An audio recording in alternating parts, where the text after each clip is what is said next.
Hi, good morning, Jan. Good morning. You just gave a presentation at the HEDNA LA conference, a keynote speech. It was very interesting. Thank you. You spoke about how analytics and occupancy is affecting the US market. The US market is has had a great year, but there are still some areas of concern.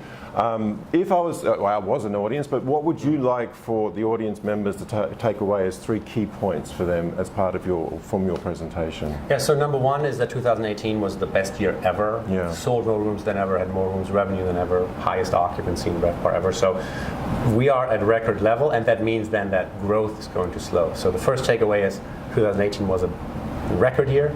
2019, second takeaway is 2019, 2020 are still going to be good years, but they're not going to be that great because growth is slowing. And then lastly, third takeaway, that's really about profit margins. So we're going to drive ADR, we're going to drive room rate a little bit, but unfortunately our costs are really going to come up, specifically labor cost is going to grow rather quickly. And if we don't keep an eye on the difference between how we grow our revenue and we grow our expenses, that obviously impacts profitability. Right. You also mentioned that for 2018 it was a great year for the US market, but it also showed that incoming visitations slowed. Do you think that the current political climate is impacting that, or is other aspects to that?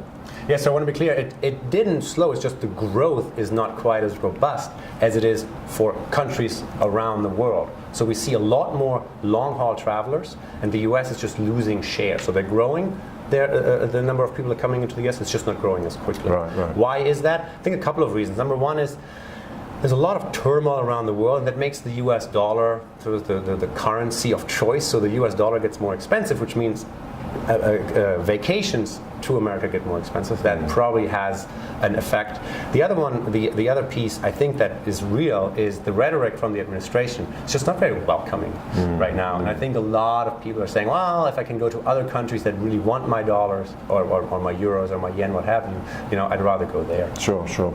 And just finally, you also highlighted the fact that the luxury market and the budget market are actually doing very, very well. Yep. Mid-scale is kind of suffering because of that. Makes sense.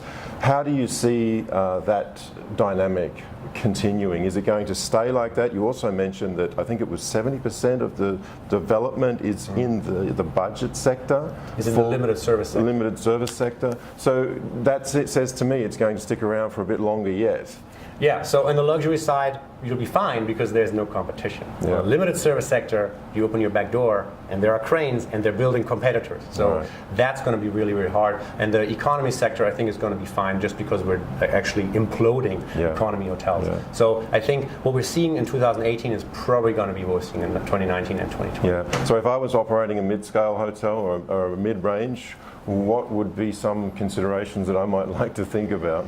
You really have to watch your expense growth because there's not a whole lot of ADR growth, of room rate growth. You really have to watch what you're spending.